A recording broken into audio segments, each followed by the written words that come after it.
Hello dear student, स्वागत है आपका हमारे study channel study with math fact में। तो आज की इस वीडियो में हम पढ़ने वाले हैं 12th क्लास के हिंदी का फर्स्ट लेसन, जो भाग 2 है हिंदी। उस लेसन को लिखने वाले हैं बाल कृष्ण भट्ट। कौन? बाल कृष्ण भट्ट। इस लेसन का नाम है बातचीत। लेसन का नाम है बातचीत, लिखने वाले हैं बाल कृष्ण भट्ट। उस लेसन में जाएंगे उससे पहले हम आ जाते हैं, थोड़े बाल कृष्ण भट्ट के बारे में जान लेते हैं। तो बाल कृष्ण भट्ट का जन्म जो था 23 जून 1844 ईस्वी को हुआ। 23 जून 1844 ईस्वी को इनका जन्म हुआ और इनकी निधन यानी इनकी मृत्यु हो गई 20 जुलाई 1914 ईस्वी को। 20 जुलाई 1914 ईस्वी को। इनका निवास स्थान जो था इलाहाबाद उत्तर प्रदेश में था। निवास स्थान था इलाहाबाद उत्तर प्रदेश। माता पिता का इनका नाम था पार्वती देवी और बेनी प्रसाद भट्ट। पार्वती देवी और बेनी प्रसाद भट्ट। पिता एक व्यापारी थे और माता एक संस्कृत महिला, जिन्होंने बाल कृष्ण भट्ट के मन के अध्ययन की रुचि और लालसा जगाई। यानी इनके पिताजी एक व्यापारी थे, तो इनको पढ़ाई के प्रति प्रेरित करने का श्रेय जो था इनकी माता को जाता है, क्योंकि उनकी माता जो थी एक पढ़ी लिखी महिला थी और उन्होंने अध्ययन के लिए बहुत प्रेरित किया। शिक्षा जो था इनका हुआ प्रारंभ में संस्कृत अध्ययन किए, संस्कृत की पढ़ाई की। 1867 में प्रयाग के मिशन स्कूल में एंट्रेंस की परीक्षा दी। देखिए यहाँ पे इम्पोर्टेंट है, 1867 में प्रयाग के मिशन स्कूल में एंट्रेंस की परीक्षा दी। किसने? बाल कृष्ण भट्ट ने। ऑब्जेक्टिव यहाँ से पूछता है, इसमें से ही ऑब्जेक्टिव ज्यादा पूछता है। देखिए, वृत्ति 1869 से 1875 तक प्रयाग के मिशन स्कूल में अध्यापन किया। प्रयाग के मिशन स्कूल में अध्यापन किए। 1885 में प्रयाग के सीएवी स्कूल में संस्कृत का अध्यापन किया। देखिए यहाँ पे ऑब्जेक्टिव, 1885 में प्रयाग के सीएवी स्कूल में संस्कृत का अध्ययन किया।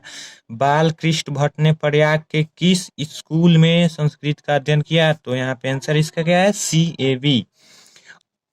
1888 में प्रयाग के कायस्थ पाठशाला इंटर कॉलेज में अध्यापक नियुक्त हो गए। तो अध्यापक नियुक्त कब हो गए बालकृष्ण भट्ट? 1888 में। किस स्कूल में? प्रयागराज के स्कूल में, नहीं प्रयाग इलाहाबाद में पड़ता है। किंतु उग्र स्वभाव के कारण नौकरी छोड़नी पड़ी। वे जो थे ना, थोड़े उग्र स्वभाव के कारण उनको नौकरी छोड़नी पड़ी और उसके बाद से लेखन कार्य पर ही निर्भर। विशेष परिस्थिति कहने का मतलब, जो छात्र जीवन में कुछ होती है, परिस्थितियां आ जाती है, विकट परिस्थितियां आ जाती है, यानी घर में कलह भी होने लगता है या अन्य बहुत कारण हो सकता है। देखिए, पिता के निधन के उपरांत, यहाँ पे निधन उपरांत को जोड़ के बनाया है, निधनों उपरांत।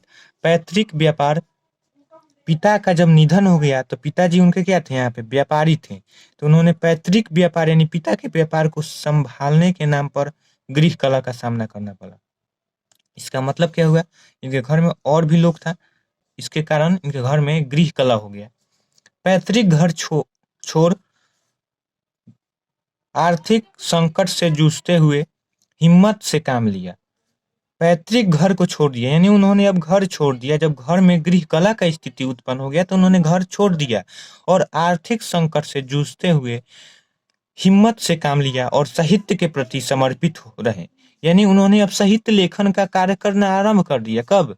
जब उनके पिता की मृत्यु हो गई और घर में गृह कलह की स्थिति हो गई। अब घर में गृह कलह की स्थिति किस कारण से हुई? तो पैतृक व्यापार संभालने को लेकर रचनात्मक सक्रियता। भारतेंदु हरिश्चंद्र की प्रेरणा से हिंदी वर्धिना सभा प्रयाग की ओर से 1877 में हिंदी प्रदीप नामक मासिक पत्रिका प्रारंभ किया।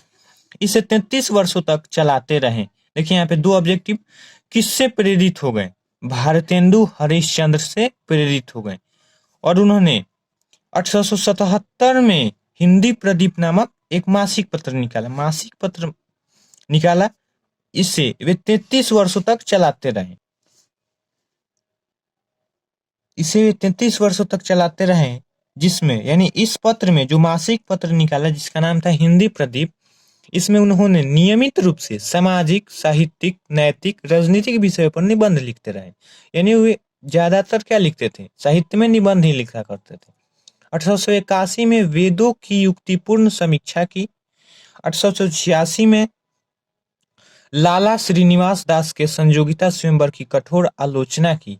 यानी वे एक अब आलोचनात्मक व्यक्ति भी बन चुके थे। उन्होंने जब लाला श्रीनिवास दास के संयोगिता स्वयंवर की आलोचना कर दी।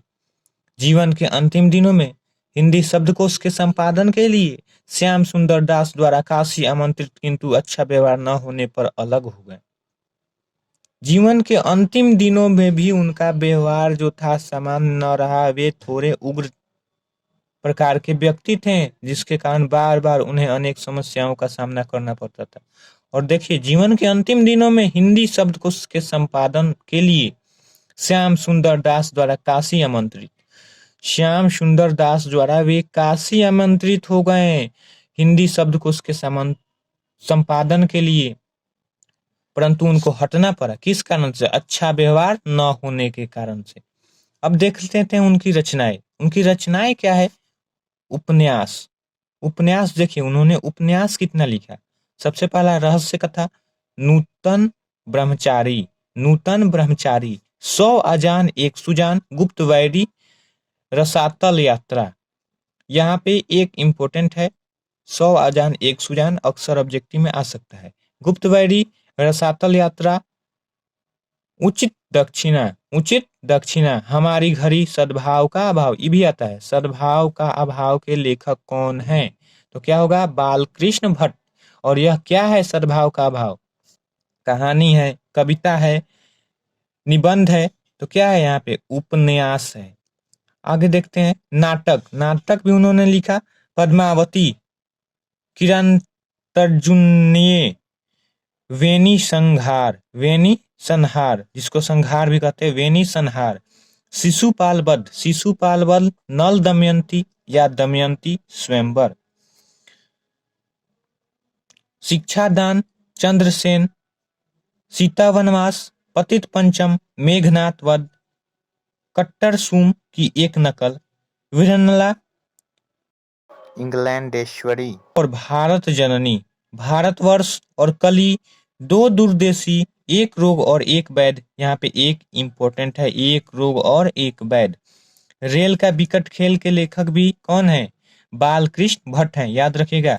रेल के विकट खेल के लेखक कौन है? बालकृष्ण भट्ट हैं। बाल विवाह आदि इन्होंने लिखा। ये सब क्या था? नाटक था।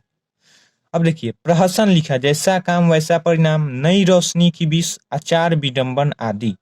निबंध लिखा। निबंध में उन्होंने 1000 के आसपास निबंध लिखा, जिसमें 100 के ऊपर बहुत 100 से ऊपर बहुत महत्वपूर्ण है। यानी 100 जो उनका 100 निबंध था वो बहुत महत्वपूर्ण था। 1000 उन्होंने निबंध लिखा। भट्ट निबंधमाला नाम से 2 खंडों में एक संग्रह प्रकाशित हुआ।